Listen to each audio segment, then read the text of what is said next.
আসসালামু আলাইকুম। আপনারা দেখেছেন যে ইউজিসি নতুন একটা সংশোধনী আনার চেষ্টা করেছে, যেটা হচ্ছে প্রাইভেট ইউনিভার্সিটিগুলোর মধ্যে হচ্ছে গ্রেডিং সিস্টেম একটাই হতে হবে।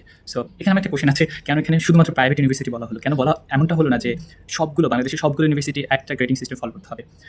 তো আমি যদি আমার মতামতটা দেওয়ার চেষ্টা করি এখানটায়, সেটা হচ্ছে বাংলাদেশের নার্সারি ইউনিভার্সিটি আছে, ইন্ডিপেন্ডেন্ট ইউনিভার্সিটি আছে, ব্র্যাক ইউনিভার্সিটি আছে এবং ইউনাইটেড ইন্টারন্যাশনাল ইউনিভার্সিটি এবং এছাড়াও আছে আমেরিকান ইন্টারন্যাশনাল ইউনিভার্সিটি, যারা হচ্ছে তাদের নিজস্ব গ্রেডিং সিস্টেম ফলো করে। সো আমার যেটা কোয়েশ্চেন সেটা হচ্ছে তারা ফলো করতেই পারে, এই নিয়ে আমার কোনো সমস্যা নেই।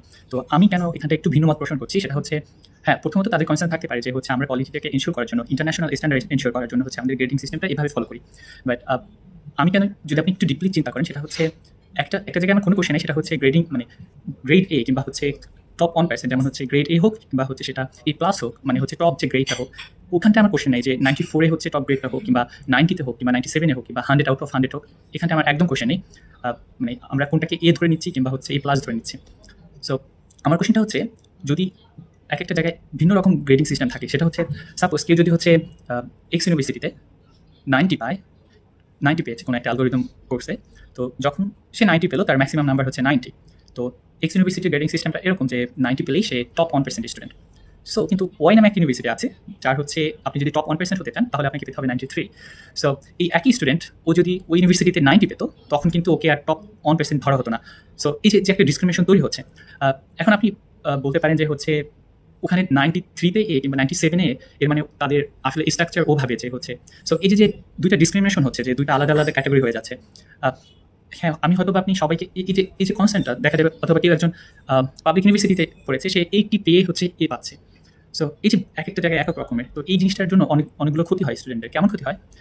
ধরেন এটা কিন্তু শিক্ষার্থীর উপর একটা বৈষম্য তৈরি করে, যেটা আপনি বুঝতে পারছেন যে এটা শিক্ষার্থীদের উপর একটা বড় ধরনের অন্যায়। আমি বলছি না অন্যায় হচ্ছে, বাট হতে পারে এই কেসটাতে। কারণ হচ্ছে আপনি দেখতেই পাচ্ছেন যে এখানে কোনো একটা ইউনিভার্সিটি 80-তে তাকে টপ 1% স্টুডেন্ট বলছে, যেমন পাবলিক ইউনিভার্সিটিগুলো বলে নর্মালি সবগুলো প্রাইভেট ইউনিভার্সিটি। হ্যাঁ, আমার ওইখানে কোশ্চেন নাই যে হচ্ছে তার কোয়ালিটিটাও 80 পেতেও তাদের অনেক কষ্ট করতে হয়, কিংবা এখানে 90 পেতে অনেক ইজি, এরকম না। দেখা যাবে আপনি বলছেন যে আমার ইউনিভার্সিটিতে 90 পেতে অনেক কষ্ট হয়, বাট সে বলতেছে তার ইউনিভার্সিটিতে 80 পেতে অনেক কষ্ট হয়। সো এখানে কিন্তু একটা ডিসক্রিমিনেশন তৈরি হয়ে যাচ্ছে, মানে যেটা আমরা চাচ্ছি না বাট হয়ে যাচ্ছে। এবং দেখেন, যেই কম্পারিজনটা আমরা কখনই করতে চাই না, প্রাইভেট ভার্সেস পাবলিক, ওইটাও কিন্তু চলে আসছে। কারণ আমরা নিজেরাই বলে দিচ্ছি প্রাইভেটের সিস্টেমটা আলাদা এবং পাবলিকের সিস্টেমটা আলাদা। সো আপনি যখন ইকুয়াল কথা বলতে চান, বাট আপনি নিজে মানে ওরকম একটা সিস্টেম তৈরি করে রেখেছেন যেখানে হচ্ছে এটা ডিসক্রিমিনেশন তৈরি হবেই, তো ওই ক্ষেত্রে আপনি ইকুয়াল কথা বলে আসলে খুব একটা ভালো দেখায় না। সো এরপরে যেটা হয় চাকরি বাজারে, সো আমি যেহেতু এখন চাকরি করছি, জব করছি, সো আমি আসলে চাকরি বাজারে একটু ধরতে পারছি, যেটা হচ্ছে আপনি সিজিপিএ যদি 2 কিংবা 2 এর মানে 2.5-এর নিচে হয়, তাহলে আমার মনে হয় না আপনার এটাকে খুব একটা গুরুত্ব সহকারে দেখা হয় বাংলাদেশের মার্কেটের ক্ষেত্রে। তবে একটা পয়েন্ট আমি এখানে বলে রাখি, সিজিপিএ দিয়ে আসলে মানুষকে জাজ করা যায় না, বাট আমরা করে থাকি আসলে, বাংলাদেশের জব মার্কেট করে থাকি এটা। এবং দেখেন, আমরা যেখানে বলছি যে আমাদের বাংলাদেশ একটাই তো দেশ, একটা জাতি, আমরা একটাই দেশ, একটাই ল্যান্ড, ওখানে যদি দুই ধরনের গ্রেডিং সিস্টেম হয়, মানে হচ্ছে প্রাইভেট একটা, পাবলিক একটা, কিংবা কিছু প্রাইভেট ইউনিভার্সিটিতে একটা, তো আমি যখন বাইরের কোনো ইউনিভার্সিটিতে অ্যাপ্লাই করতে যাবো ফর হায়ার এডুকেশন, কিংবা হচ্ছে আমি যদি মাস্টার্সের জন্য যাই, পিএইচডির জন্য যাই, তখন আমি জানি না সবার ক্ষেত্রে হবে না, বাট ধরেন একটা স্টুডেন্টের ক্ষেত্রে ওই বাইরের ইউনিভার্সিটিটার কনফিউশন হলো যে তোমার ওই পার্সনের গ্রেডিং সিস্টেম এরকম, তোমাদের একই দেশে বাস করছো তোমরা, আবার এই পার্সনের গ্রেডিং সিস্টেম এরকম। সো এখানে কিন্তু একটা বড় রিস্ক থেকে যায়, রিস্ক ফ্যাক্টর থেকে যায়। এবং আপনি কিন্তু এখানে বলছেন না যে, এবং ওই যে আমি কিন্তু কি বলে, আমি মানে একই স্টুডেন্ট সে হচ্ছে তার সিজিপিএ ধরেন সে হচ্ছে 90-তে এ পেয়েছিল, এবং সেই একই স্টুডেন্ট 80-তেও এ পায়, যদি আমি কম্পেয়ার করি, তাহলে ওই এক ইউনিভার্সিটিতে যে 90 পেয়েছে তাকে আমরা ধরে নিলাম ইন্টেলিজেন্ট, বাট যে 80 পেয়েছে তাকে ধরে নিচ্ছি না, কারণ আমরা যে তাকে টপ 1%-এর মধ্যে আনতে পারছি না। তো দেখেন, আপনি যদি সবগুলো, আমার কাছে এই যে ইউজিসির ওদের এটা নিয়ে আমার একটা কোশ্চেন আছে যে ওরা বসে প্রাইভেট ইউনিভার্সিটিগুলোর গ্রেডিং সিস্টেম একই হতে হবে। আমার কাছে কেন যেন আমার কাছে একটা কোশ্চেন মনে হয় যে প্রাইভেট ইউনিভার্সিটি, পাবলিক ইউনিভার্সিটি কেন মানে দুইটা আলাদা সিস্টেম থাকবে, মানে আমার কাছে মনে হয় আসলে পার্সোনাল। এবং আপনি যদি দেখেন, সেটা হচ্ছে আমার কাছে মনে হয় এই যে এখান থেকেই না প্রাইভেট ভার্সেস পাবলিকটা চলে আসে। এবং আমার কাছে মনে হয় আপনি কোন ইউনিভার্সিটি থেকে পড়েছেন, মানে এই যুগে এসে আপনি কোন ইউনিভার্সিটি থেকে পড়েছেন, সেটা পাবলিক কি প্রাইভেট, এটা আমরা নিজেরা তৈরি করে ফেলছি। এটা তো কোশ্চেন হওয়ার কথা ছিল না, কোশ্চেন হওয়ার কথা ছিল আপনি অনার্স শেষ করেছেন কিনা। হ্যাঁ, আমি অনার্স শেষ করেছি, কোন ইউনিভার্সিটি থেকে করেছি it does not matter. So এমনটা হওয়া উচিত ছিল যে আমি অনার্স শেষ করেছি ইউনিভার্সিটি থেকে, আমি মাস্টার্স শেষ করেছি, এটা আমরা নিজেরাই পাবলিক এবং প্রাইভেট নিয়ে আসছি। অথবা দেখা যায় একটা ইউনিভার্সিটি আমাকে মানে একটা ইউনিভার্সিটি আমাকে পড়ার সুযোগ করে দিচ্ছে, আরেকটা ফ্রি অফ কস্ট, যেটা গভর্নমেন্ট দিচ্ছে, আরেকটা ইউনিভার্সিটিতে হয়তো আমাকে টাকা দিয়ে পড়তে হচ্ছে। সো এই একটি পার্থক্য ছাড়া আমি আসলে পাবলিক প্রাইভেট মানে শব্দটাকে আনতে চাই না, আমি আসলে দেখতে চাই এটা একটা ইউনিভার্সিটি। এবং ওই কোশ্চেনটাতে আসি যে আসলে একটা গ্রেডিং সিস্টেম করা উচিত কিনা, আমার অ্যান্সার হচ্ছে হ্যাঁ, আসলে বাংলাদেশ শুধু প্রাইভেট ইউনিভার্সিটিগুলোর মধ্যে একটা গ্রেডিং সিস্টেম থাকা উচিত না, আমার কাছে মনে হয় বাংলাদেশের সকল ইউনিভার্সিটিগুলোর মধ্যে একটা গ্রেডিং সিস্টেম থাকা উচিত।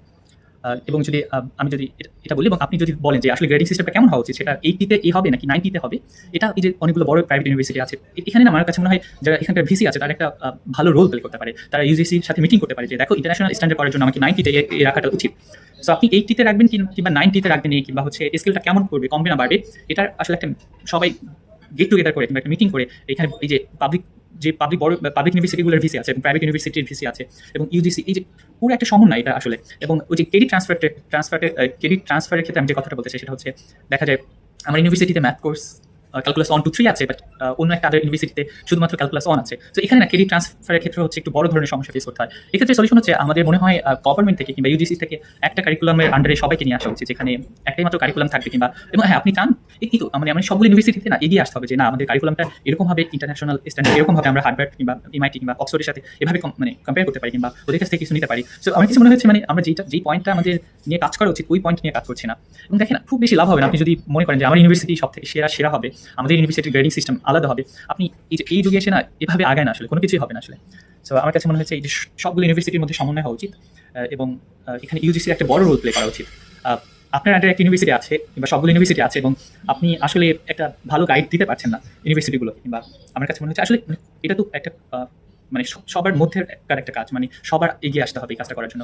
সো আমার কাছে মনে হচ্ছে এটাই, মানে একটাই গ্রেডিং সিস্টেম থাকা উচিত এবং সেটা কোন সিস্টেম হবে, কোন স্ট্যান্ডার্ড হবে, এটা বড় কথা না, বাট একটাই গ্রেডিং সিস্টেম থাকা উচিত বাংলাদেশে।